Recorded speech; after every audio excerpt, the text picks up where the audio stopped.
Hi, I'm so glad to see you. Thanks for joining me today for Sunday School. This is going to be a great, fun program, and I cannot wait to share all the fun stuff with you. Um, I do have to get a couple of things ready though. So while I do that, I'm going to ask you a question, and I want you to think about it and let me know what you think after. Okay. Have you ever run out of something important? And if you ran out of it, what did you do? Think about that. Go grab the closest grown up you have and ask them that question too and see what their answers are. And then let me know when I come back, okay? All right, be right back.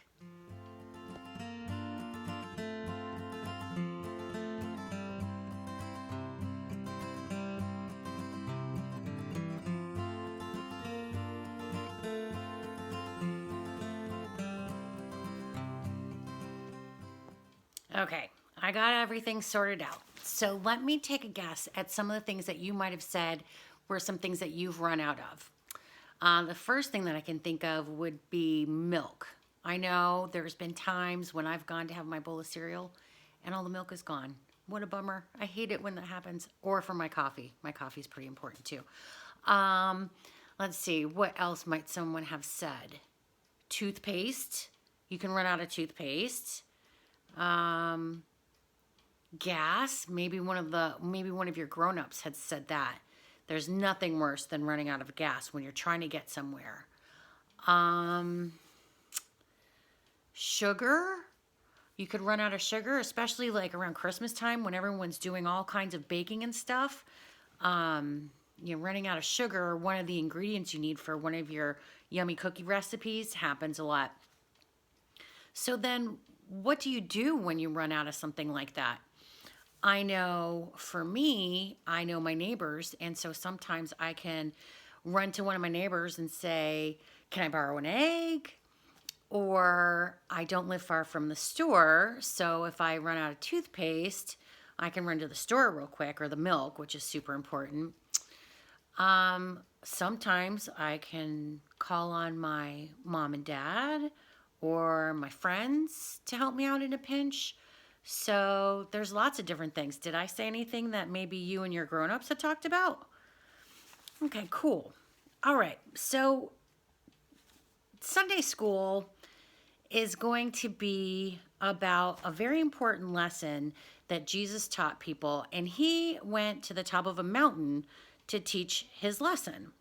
So what we're going to be doing today is we're going to be joining the people that followed Jesus up the mountain for these lessons and learn a little bit more about them, okay? So what we're going to do first is we're going to need to pack some stuff. I'm sure there's a bunch of you who've gone hiking before, so you may be familiar with some of the things that we need to put together for a safe trip and hike. So I have a bag here, and I want you, okay, here's my bag. I want you to join me in packing a bag, and you don't need to get a real one. Let's just pretend, okay? So I have my bag. What do you think we should pack to go with us? I know for me, I get thirsty, so I'm going to take a bottle of water, okay? So I'm going to have a bottle of water, and I have this really cool box. Check this out. And I put a little snack in there. So if I get hungry along the way, I'm going to take a little bit of bread, and I have a whole bunch of delicious strawberries. So bread and strawberries are going to join me. I'm going to pack those in my bag, my little backpack. And what else am I going to take? I know. I'm going to take, this is a scarf. It's a beautiful scarf. It's a big scarf. So I can use it as a wrap, or if I need to sit down, I can put it on a rock or something. If I get cold, I can wrap it around my neck or my head like a hat. So I'm going to take that because it's a little chilly out today. And, what else do you think I should take? Tell your grown-up to let me know what I should be packing on our hikes, because we're going to be hiking each week. So suggestions would be great. Okay, so I'm going to pack our bag and then we're going to get ready to go. Okay? Fun. All right, let's go. So here's the thing. Life was extremely difficult for many of the people who followed Jesus. And a small group of wealthy people, people who had lots of money and land and honor, they controlled almost everything. Money and land were some of the most powerful things a person could have in the time of Jesus.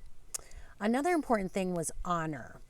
To have honor meant to have people's respect and to belong.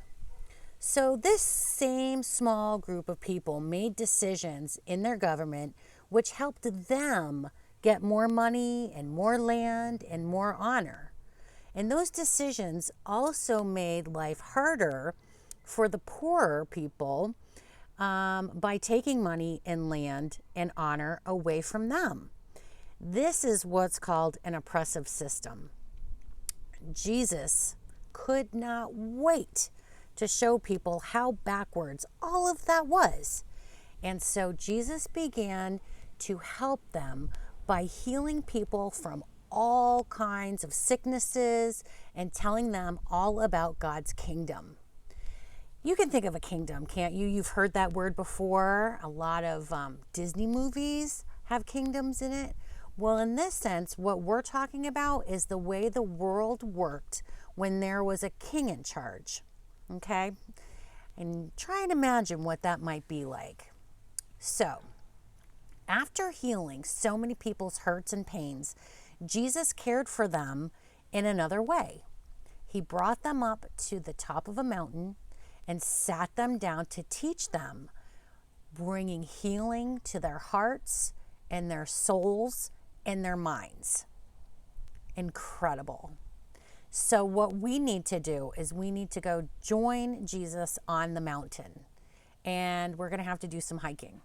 So hiking requires energy and climbing requires energy. So we're going to need those snacks and that water and all of those goodies that we put in that bag for when we get ready to go. So let's go. Let's go hiking. Okay, you guys, here we are. We're going to start our hike and I'm going to walk us up to our meeting spot. But what I need you to do is you are going to march in place at home for 20 seconds. And if you can't march in place or around your living room or the office or wherever you are right now, I want you to use your fingers and I want you to march like this for 20 seconds, 20 times. And I'm going to have a countdown for you while I do our actual hike through Shikellamy State Park here. It's a gorgeous day today. I got my backpack, my little bag of goodies in case I need them. And let's go. Let's march. Check it out. It's a beautiful day.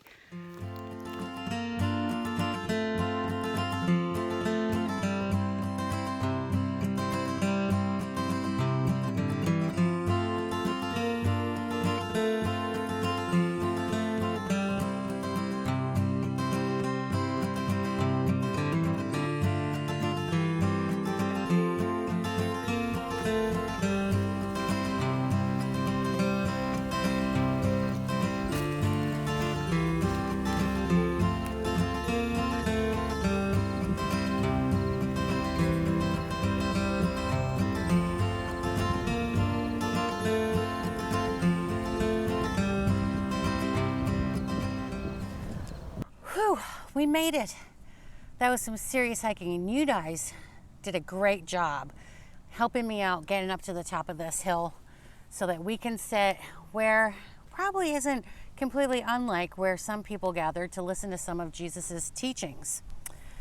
So once everybody got to the top of this mountain, Mount Sinai, where Jesus was, people gathered around him and he began to tell them God wants everyone to have all that they need and no one to be harmed or oppressed. In God's kingdom, there's abundance. Now, I hope everyone knows what that word means. Do you know what it means? It means that there's enough for all. There's more than enough food and money and love and resources for every child of God to thrive and succeed. When there's enough for everyone, no one needs to fight or oppress anyone else. Everything Jesus taught us and did was about breaking down hurtful, oppressive systems and building up God's kingdom of abundance instead. Now, what we're going to learn is the 9 ways that Jesus listed how people are blessed. To be blessed means to be happy in the fullest. People often thought happiness happened because of their situations or their circumstances or how their life was going for them. And some people still think that today. The kind of people Jesus described as blessed or happy seemed a little strange. Jesus said happy or blessed people were those we might think of as unlucky or having lots of trouble. Jesus's topsy-turvy teaching showed them, the people that he was teaching, that they are loved and they are special and they are not alone. He encouraged them to see this in one another. Jesus blessed people through his actions and his words. He ended up giving them hope. So before we transition into some activities that I have for you to do, if you choose to do them, I would like to offer you a blessing. Now, a blessing is something that you receive. So what I would like you to do is kind of open up your hands like this, okay? And as I'm saying this, imagine my words coming out and landing right into your hand, okay? And once you receive it and it's all in your hands, take it and put it right into your heart. All right, here we go. You are blessed. There is more than enough love for you here today in God's kingdom. Stick that right into your heart. Okay, so you have a coloring page, and it is, if I can find it, where's my coloring page? Here it is. This is your coloring page. So this is for you to color this week, and there's some questions on it. And it's discussion questions that you can have with your family, your friends, your grown-ups that you have in your life. So take a look at that, and if you wanted to share your coloring with me when it was done, that would be awesome. Ask one of your grown-ups to take a picture of it and either text it to me or email it to me or perhaps even post it on our Facebook page. That would be great. I would love to see all of that stuff. And some of the answers to the questions, like share a time when someone helped you heal. I can think of some time. My mom, whenever I fell, she was always there with a Band-Aid and a kiss for me, and that always made me feel better. And my friends, when I had a problem, they always helped me heal if I got hurt by a friend or something happened at school. So there's lots of different people and lots of different ways to get healed. So I look forward to you looking at this and letting me know what you think. Now there's another thing that you could do, and this is about God's kingdom. And I want you to think about what that might look like. So in God's kingdom, there is enough. It's abundance, enough for everybody. Food, money, love, happiness, all of it. There's enough clean water for all the people. There's enough rainforest for all the animals. I'm thinking really big now. There is enough time for all of the families to do everything that they want to do. There is enough love for everyone who feels lonely. There's enough lunches at school for all children. There really is. Now, I would like to take a minute and think about what do you think God's kingdom looks like? What does it sound like? Do you think it has a taste? A smell? What might it feel like? So if you want to challenge yourself a little bit with something to do, grab a piece of paper and some crayons or markers or pencils or whatever. And think about what God's kingdom with your five senses, because that's what I just mentioned: seeing, hearing, feeling, tasting, smelling. Draw down some of the things that pop into your head about what that might be like. Or if you want to do something a little bit more active with that same question, go around your house and find things like a scavenger hunt. So something that you find that looks like the kingdom, or something you might find in the kingdom, what it sounds like or what it smells like. This could be a lot of fun. I look forward to seeing what everybody has to say about what they find. And if you're having a little bit of trouble, because this is kind of a challenging activity, I'll give you a little help. Think of your favorite picture or an image that reminds you of how much you are loved. Is there a sound that you particularly like, or a favorite song that brings you a lot of joy or happiness, that makes you get up and jump around and dance like you just can't contain yourself? What is your favorite smell? And is that something that you find in your house? What's the smell that brings you comfort, that makes you feel good? What about your favorite snack or your favorite food? That would be your taste, right?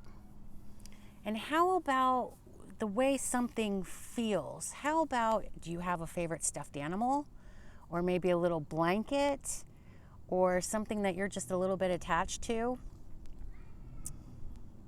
Yeah, those are the types of things that I think that I would find in the kingdom. But I would look to know what you think. Think about that. So that is our lesson today. Thank you for joining me on our hike in Shikellamy State Park. We're going to close with a little prayer. Loving God, we praise you for your abundance. Abundant love, abundant belonging, abundant hope. Abundant life for every child of yours. Please help us break down the systems around us which cause harm, and to bring your kingdom to our world today. Amen. Thanks for joining me for week 1 of the Beatitudes. I hope you have time to join me again. We're going to be seeing a lot of beautiful places and doing some great hiking, and it's going to be so much fun. So thanks, and I'll see you soon. Take care. Stay safe. Bye-bye.